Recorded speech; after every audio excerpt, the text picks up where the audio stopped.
सेगुन दाराम जाहारगाड़ हाता official YouTube channel को तो तेहेना टॉपिक दो हुई कना बीजेडी दड़ो इदी काते तो अब बन नेला बीजेडी दड़ो अब लगी चेद चिके का तो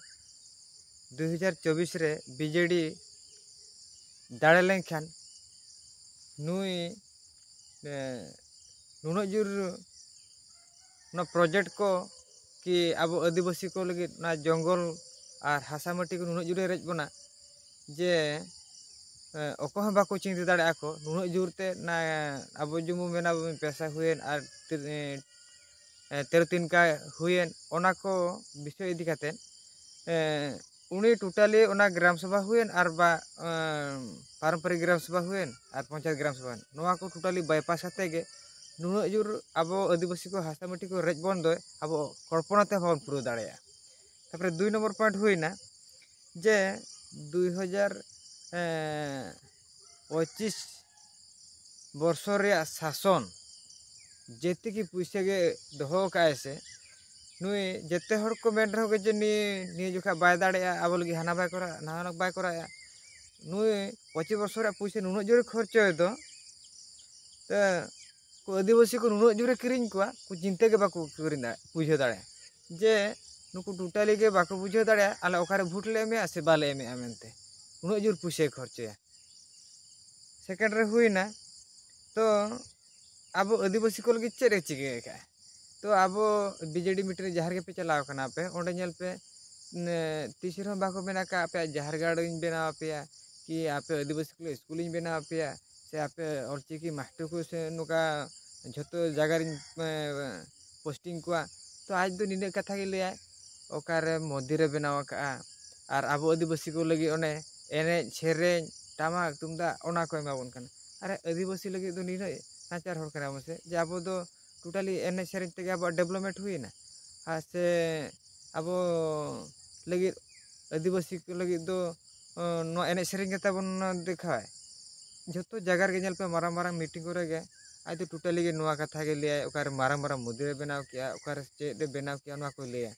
तो अब आदिवासी को टोटाली मिटा जिनिस गे बाइले सिर्फ मिटा जिनिस लिया जे एने सेरें हाँ नुआ तिन डेवलपेट को अरे बाबा आदिवासी को नुआ ते हुई आचे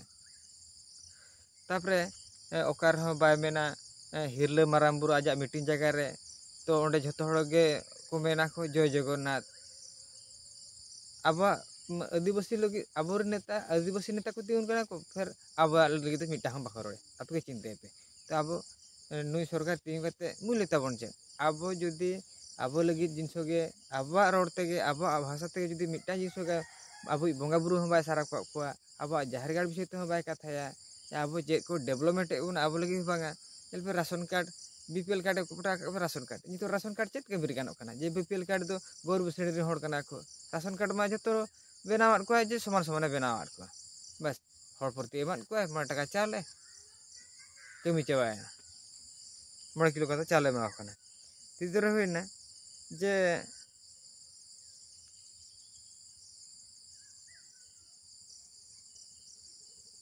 हासा टिकट अब आदिवासी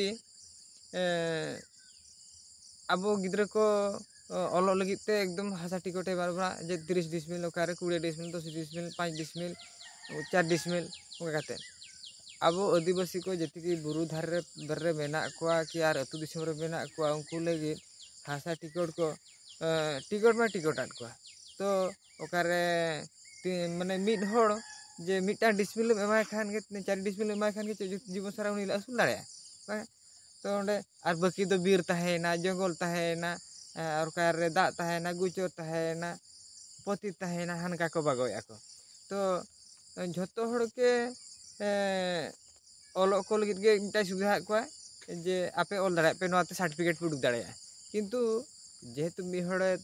हासा माटी का ना उना मारां जगह को बनाव कना ओना झतो जंगल तापरे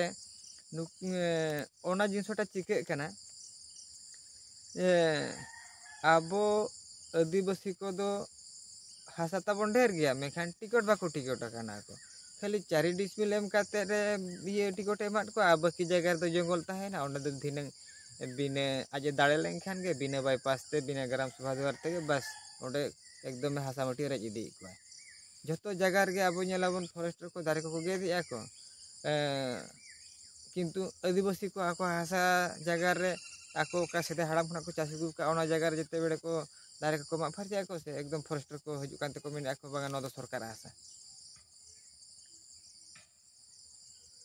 मा तबे नुआ को कथा को आपे चिंता बड़ा पे चिंता खाते के भोटम तावन पे तो एलिया चिंता धारा बन अनोका जे आबो सरकार तीन आबो नाचार रे न्यूरे बना आबो लगी चेरे चिके आदिवासी को लगे किंतु निने गारंटी लैया जे निये जोखा जदि आबो आदिवासी को बिना बुझते पैसा लालचते भोट बन एमा और बीजेडी बन दाड़े होचोया और एनखान आबो नुनो जुर बो हारके तो दो ओना दो ओको हे बाको चिंता पुरो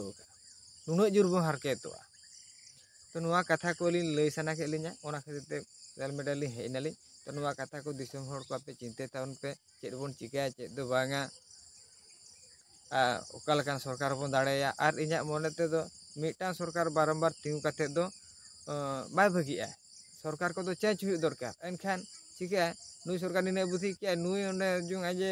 शक्ति प्रयोग की आजे भूल बटर औरी ठीके तेगे उनी गे दाड़े कने नुआ आको भूल को ठीके दीमा चे आले आदिवासी को लगी चले चिकाया और आले चेली कमी कना बेसाल कमी कना से ठीकाले बड़ी कना तो हारा आय तबे तो उनी दो उहर तिउगा बिना हाराते थोड़ी उनी चिंता तिउगता जे बांगा इन बेसाइन कमी कना से बड़ी जाइन कमी कना मेनते मा तबे नुआ कथा का बे दिसम हटे चिंता पे और भोट एम ताबन पे उहर ᱧᱚᱜ ᱠᱟᱛᱮ ᱜᱮ ᱵᱷᱳᱴ ᱮᱢ ᱛᱟᱵᱚᱱ ᱯᱮ ᱢᱟ ᱛᱚᱵᱮ ᱠᱷᱟᱱ ᱡᱚᱦᱟᱨ।